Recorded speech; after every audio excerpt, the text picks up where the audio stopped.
Mathrubhumi news editor MP സൂര്യദാസിന് കോഴിക്കോട് NIT-യുടെ ആദരം. NIT centre for Indian knowledge സിസ്റ്റത്തിന്റെ നേതൃത്വത്തിൽ നടന്ന ചടങ്ങിൽ NIT director doctor Prasad Krishna പൊന്നാടി അണിയിച്ച് മെമന്റോ സമ്മാനിച്ചു.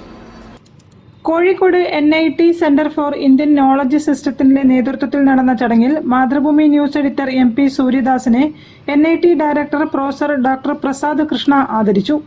പതിറ്റാണ്ടുകളായി സംസ്ഥാന സ്കൂൾ കലോത്സവത്തിൽ അവസരം നിഷേധിക്കപ്പെട്ട് കഴിയുന്ന ആദിവാസി ഗോത്ര വിഭാഗം വിദ്യാർത്ഥികളുടെ പ്രയാസം തുറന്നു കാണിച്ച് MP സൂര്യദാസ് 2015 നൽകിയ വാർത്തയാണ് 2024 സ്കൂൾ കലോത്സവത്തിൽ ആദിവാസി ഗോത്ര മേഖലകളിൽ നിന്നും 5 ഇനങ്ങൾ ഉൾപ്പെടുത്താൻ കാരണമായതെന്ന് പ്രസാദ് കൃഷ്ണ വ്യക്തമാക്കി.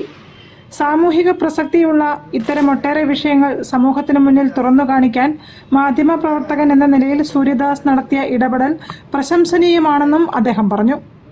ഒരു പത്രപ്രവർത്തകന് എങ്ങനെ സൊസൈറ്റിയിൽ ഇൻഫ്ലുവൻസ് ചെയ്യാം, ഈവൻ ഭരണാധികാരികളെ അവരുടെ ഇപ്പൊ ഈ സ്കൂൾ ഫെസ്റ്റിവലിലെ ഗോത്രവർഗക്കാരുടെയും ഭാഷാ ന്യൂനപക്ഷങ്ങളുടെയും ഐറ്റംസ് വന്നത് മാത്രമല്ല, ചില കോമ്പൻസേഷൻ പോലും കൊടുക്കാൻ പ്രകൃതി ദുരന്തങ്ങൾ അനുഭവിക്കുന്ന പലർക്കും കോമ്പൻസേഷൻ പോലും കൊടുക്കാൻ മടി കാണിക്കുന്ന ഈ ഭരണകർത്താക്കളെ വരെ തുടിപ്പിച്ചതാണ് അദ്ദേഹത്തിന്റെ ലേഖനങ്ങൾ. അതിനുശേഷം അവർ ആക്ഷേപിക്കുകയും ചെയ്തു. കിട്ടേണ്ട പാവപ്പെട്ടവർക്ക് അവരുടെ ആ അർഹതമായ വിഹിതം അവർക്ക് കിട്ടാനും അദ്ദേഹത്തിന്റെ ലേഖനങ്ങൾ. ചടങ്ങിൽ Indian knowledge system chairperson doctor R Sreedharan അധ്യക്ഷനായിരുന്നു.